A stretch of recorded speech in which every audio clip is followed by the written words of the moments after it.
नमस्कार। नमस्कार। आज हम एक ऐसे सवाल पर बात कर रहे हैं जो सुनने में शायद थोड़ा अजीब लगे लेकिन है बहुत गंभीर।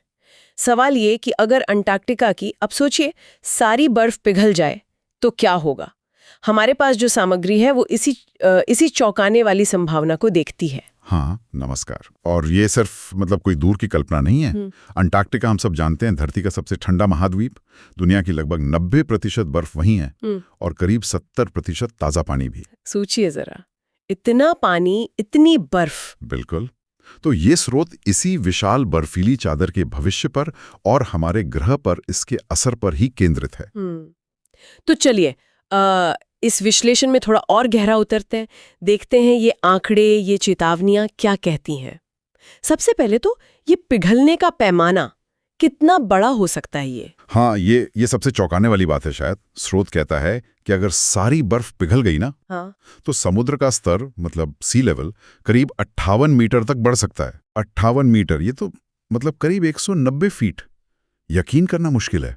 बिल्कुल, 58 मीटर। और देखिए, स्रोत सिर्फ ये नहीं बताता कि इतना बढ़ेगा, वो ये भी बताता है कि कौन से इलाके सबसे पहले सबसे बुरी तरह प्रभावित होंगे। अच्छा। जैसे दुनिया के कई बड़े जाने माने तटीय शहर, अपने यहाँ मुंबई, कोलकाता, चेन्नई, और बाहर न्यूयॉर्क, लंदन, शंघाई, ये सब स्रोत कहता है ये रहने लायक नहीं बचेंगे, पानी में डूब जाएंगे। पूरे शहर? और सिर्फ शहरी या देशों पर भी असर होगा? नहीं, शहरों से कहीं आगे की बात है ये। स्रोत में साफ तौर पर बांग्लादेश, मालदीव जैसे देशों का जिक्र है। हाँ, वो तो बहुत नीचे हैं। बिल्कुल।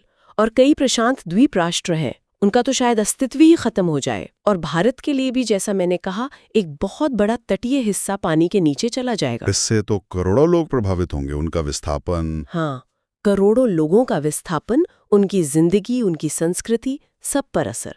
ये सिर्फ जमीन खोने की बात नहीं रह जाती फिर। समझ रहा हूँ। पानी का बढ़ना तो एक भयानक पहलू है ही, लेकिन ये जो सामग्री है, ये मौसम पर इसके असर के बारे में क्या कहती है? क्या सिर्फ तटों पर ही असर होगा? नहीं, बिल्कुल नहीं। असर कहीं ज्यादा फैला हुआ होगा।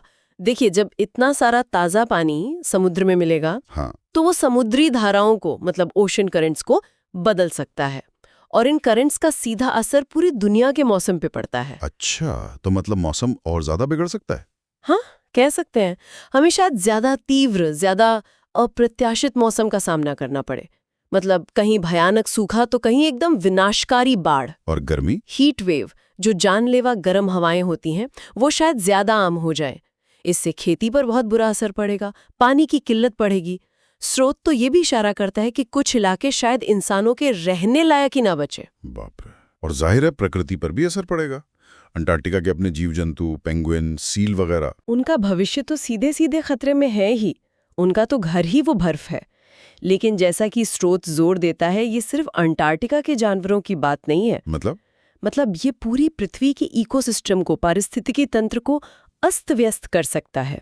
समुद्री जीवन में भारी बदलाव आ सकते हैं, जंगलों में आग लगने की घटनाएं बढ़ सकती हैं, और बायोडाइवर्सिटी यानी जीवों और पौधों की किस्में, उनमें भारी कमी आ सकती है।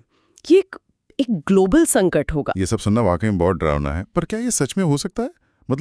ये कितनी वास्तविक संभावना है? स्रोत क्या कहता है? स्रोत इस मामले में बहुत सीधा है। वो कोई लाग लपेट नहीं करता। ये सिर्फ भविष्य की कोई दूर की चेतावनी नहीं है, ये आज की हकीकत बयान कर रहा है। आज की? हाँ, जो आंकड़े और वैज्ञानिक अध्ययन इसमें दिए गए हैं वो दिखाते हैं कि अंटार्कटिका की बर्फ सच में पिघल रही है, और कुछ हिस्सों में तो ये प्रक्रिया उम्मीद से ज्यादा तेज हो रही है। खासतौर पर पश्चिमी अंटार्कटिका, वो ज्यादा चिंता का विषय है। तो स्रोत में एक लाइन है, ये तबाही शुरू हो चुकी है। ये क्या सिर्फ डराने के लिए लिखा है? नहीं, मुझे ऐसा नहीं लगता। स्रोत वैज्ञानिकों का हवाला देता है। उनका कहना है कि अगर कार्बन उत्सर्जन ऐसे ही चलता रहा, तो अगले कुछ 100 सालों में हम अंटार्कटिका के बड़े हिस्से को पिघलता हुआ देख सकते हैं। अब वो 100 साल होंगे या 500, इसमें थोड़ी अनिश्चितता है, लेकिन दिशा बहुत चिंताजनक है। और देखिए ना, समुद्र का स्तर तो असल में हर साल बढ़ ही रहा है, धीरे धीरे पर लगातार। लेकिन क्या आप कुछ किया नहीं जा सकता? क्या सारी उम्मीद खत्म? क्या स्रोत कोई रास्ता भी बताता है? हाँ, और ये बात महत्वपूर्ण है। स्रोत सिर्फ समस्या नहीं गिनाता, वो समाधान की तरफ भी इशारा करता है। इसमें साफ कहा गया है कि अगर हम अभी मतलब तुरंत और मिलकर बड़े कदम उठाएं तो सबसे बुरे नतीजों से बचा जा सकता है। कैसे, क्या करना होगा? सबसे जरूरी है कार्बन उत्सर्जन में भारी कटौती।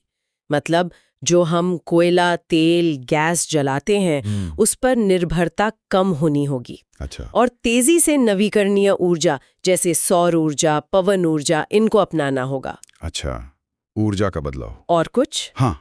इसके साथ साथ प्रकृति की देखभाल, जैसे जंगलों को बचाना और हो सके तो बढ़ाना, क्योंकि पेड़ कार्बन सोखते हैं। समुद्री इकोसिस्टम की रक्षा करना। स्रोत का निचोड़ यही है कि ये एक वैश्विक चुनौती है, ग्लोबल चैलेंज। तो मतलब सबको मिलके काम करना होगा। बिल्कुल। इसके लिए अभूतपूर्व वैश्विक सहयोग की जरूरत होगी। ये सिर्फ सरकारों का काम नहीं है, इसमें उद्योगों को और हम सबको व्यक्तिगत स्तर पर भी बदलाव लाने होंगे। तो कुल मिलाकर इस पूरी बातचीत वाली सामग्री से जो बात साफ होती है वो ये है कि अंटार्कटिका की बर्फ का पिघलना सिर्फ कोई दूर देश की कहानी नहीं है। सही कहा। यह हमारी पूरी सभ्यता के भविष्य से जुड़ा सवाल है और इसके नतीजे वाकई विनाशकारी हो सकते हैं, जैसा इस विश्लेषण में बताया गया है। बिल्कुल। और ये हमें एक बहुत ज़रूरी सवाल पर सोचने के लिए छोड़ जाता है कि ये जो समाधान स्रोत बताता है, कार्बन कटौती, क्लीन एनर्जी, प्रकृति का संरक्षण, इन्हें असल में लागू करने के लिए किस स्तर का वैश्विक तालमेल चाहिए होगा, कैसी राजनीतिक इच्छा शक्ति चाहिए होगी और शायद हमें अपनी जीवन शैली में कितने बदलाव करने पड़ेंगे। ये वो सवाल है जिस पर शायद हम सभी को गंभीरता से सोचना चाहिए।